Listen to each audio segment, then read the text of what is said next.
Aloha everyone, and welcome to another episode of Sincerely Alana.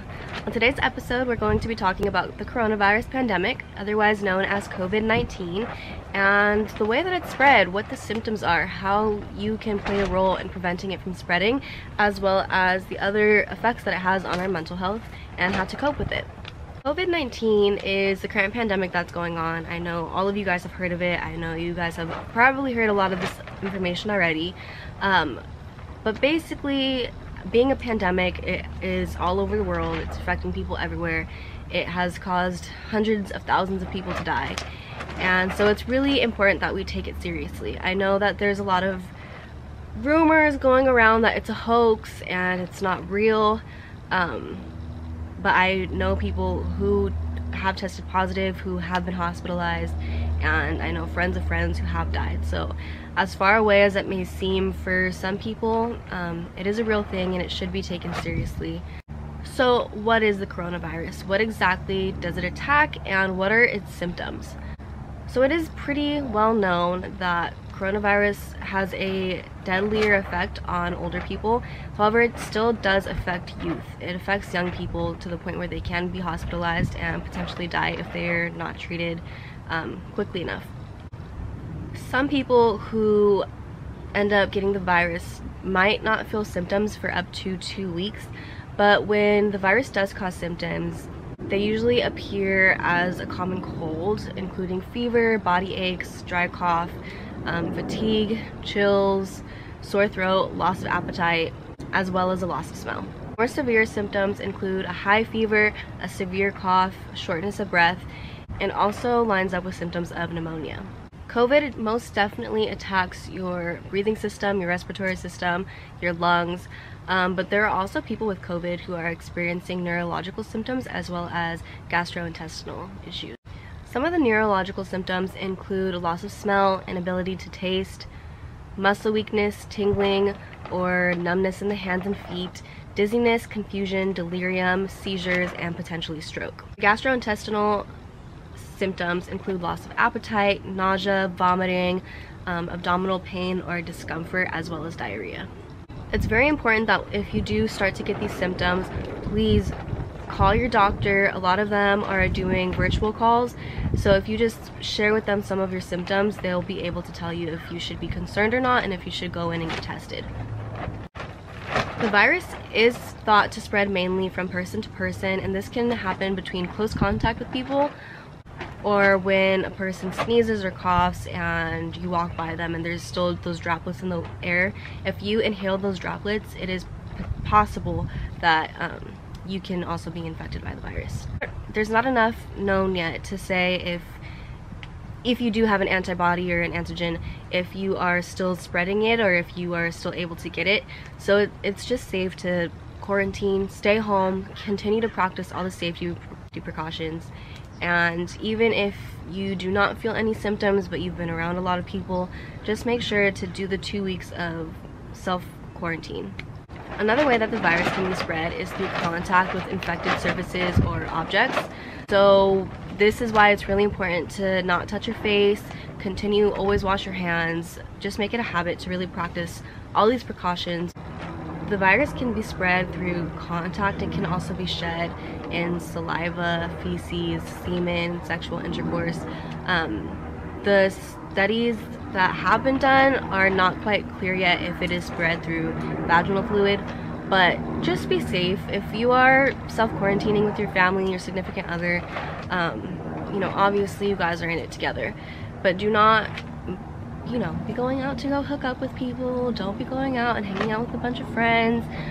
Just continue, like I said, practice all the safety precautions. Make sure that if you are around people, you take the 2 weeks to self-quarantine. Make sure you're constantly washing your hands, covering your mouth when you cough, wearing a mask anytime you go out in public. I know that's been a really big thing that people are against doing. I'm not exactly sure why. I'm of the opinion, because everywhere else in the world is able to wear a mask successfully, and we've seen that their numbers have dropped significantly. Now, are all the numbers accurate? Who knows? But for there to be a significant decrease like that, there is some accuracy to that information, and there is accuracy in saying that these precautions do work. So just be sure wash your hands, wear your mask when you're out in public. I think the US has such a hard time with it because we're so independent, like just as a society, as the culture, American culture. We're very individualistic, and so for other countries, wearing a mask is not only for your own safety, but it's a sign of respect and that you also care about the people around you. So just keep that in mind. Wear the mask. It's not hard. It's really simple, and it's one of the easiest ways to try to prevent the spread and getting rid of this virus for good. From what it looks like, we're in this for the long haul. Like I said, there's a lot of rumors. There's a lot of like, oh, COVID is a myth, it's a hoax. Who knows if any of it's true? It might be a hoax, but when people are really sick and people are really dying, and I've seen it happen right in front of me, it's mind-blowing that we can't just be on the safe side. It's better, in my opinion, it's better to be safe than sorry. So yeah.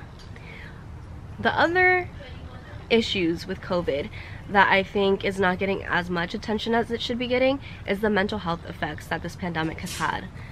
Clearly it's not easy to be locked in quarantine, to not see your friends, to have your daily schedule and routine disrupted by a pandemic where you seriously should not be going out and your whole schedule should change.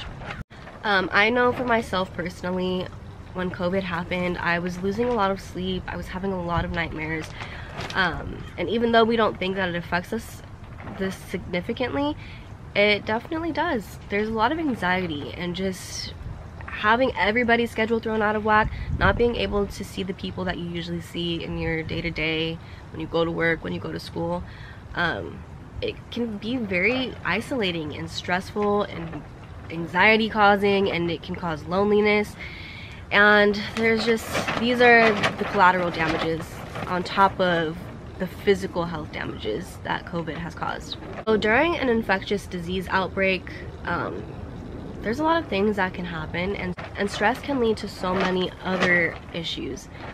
First and foremost, definitely fear and concern and worry about your own health, but also those around you, and how disrupting your schedule, how losing your job, how all these changes can affect not just your health, but your financial situation, your living situation, your job, loss of support, loss of benefits.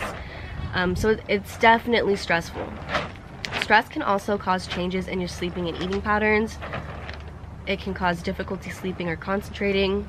It can worsen already pre-existing chronic health issues as well as worsen mental health issues, and it can also lead to an increase of tobacco, drug, and alcohol abuse. Ways to prevent distress and how to cope and deal with these difficult times: just make sure that you are informed about COVID.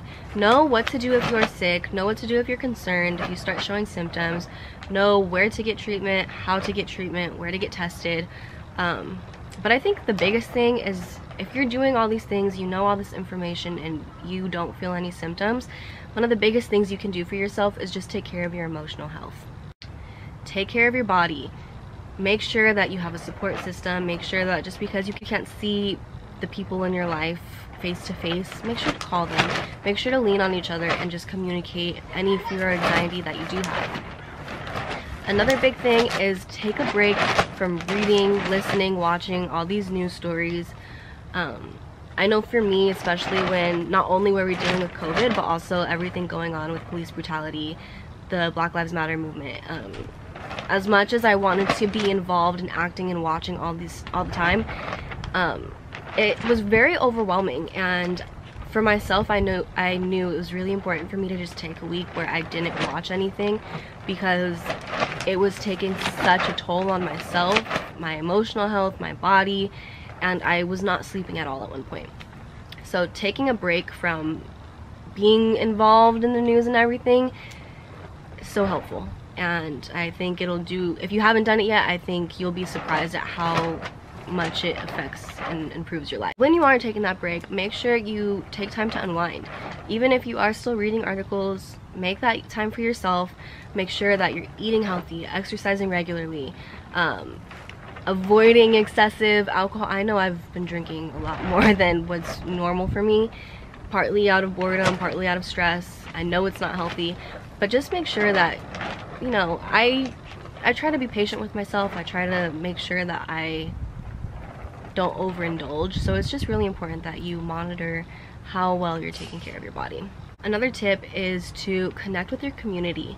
Connect with the people in your life that you usually see. If you go to church or if you have any other faith-based organizations, connect with them. So another big thing that COVID has caused and being stuck in quarantine is boredom. What can you do to avoid being bored? What can you do to maintain your emotional health, maintain your mental health? Well, here are some of my tips. One, I'm still in school, so I've been taking a lot of online classes, which I think has helped keep my mind busy. But for those of you who aren't in school, I definitely recommend looking up free online classes. There's so many options out there, and I feel like there's a class for literally anything that you're interested in. Another one is get into nature. Go on hikes. Go see if there's a campsite that's open and go camp for the weekend. It's really relaxing, and it definitely, I've been camping a few times. I've gone to Big Bear a couple times, and it has so helped me just like calm and separate. And being that far away from a big city makes COVID feel like it's further away and it's not going to hurt you, if that makes sense. I also have been going in my backyard a lot and just tanning, making sure I get some vitamin D, feeling the sun on my face. I think that's really important, especially being in quarantine and having to be stuck inside of a house all day. You definitely need to feel sun and fresh air. Organize your room, organize your house, do some spring cleaning, and if you haven't already, make a little quiet space in your house or in your room. Organize something to where that's your space to get away from stress and chaos. Educate yourself on something that you're interested in. Follow motivational pages. I just started doing this. I've been trying to get really big into affirmations and positive thinking, mindfulness. So following those pages, especially during these stressful times, is super helpful. Cook. Learn new recipes. I'm not the biggest cook, especially because I'm at home and my parents do a lot of the cooking for me, but learning new recipes, finding new recipes, and making something that you've been interested in making is super fun, a great way to kill time, and you can add something new to your resume. Learn how to do something new. If there's something that you've been wanting to do, I know I already gave the example of cooking, like finding a new recipe, but something that's like so new to you that you've never done before but that you can easily do at home. For a lot of people it was puzzles. For me, I've been learning how to embroidery. I've been doing embroidery and learning how to sew. But when all else fails, catch up on your sleep. Take the time to just separate from everything else that's going on in your life. Sit back, put on some meditation music, put on some calming music, and have a peaceful sleep. So that's all for this episode. I hope you guys found it helpful. I know a lot of the information about COVID you've probably already heard, but still be sure to keep up with the CDC, be sure to keep informed, and prevent the spread of COVID. If we can all just do our part, I think this whole situation would be over a lot sooner than we think it could be. For more information, go to sincerelyalana.org and be sure to spread peace, love, and positivity. Mahalo.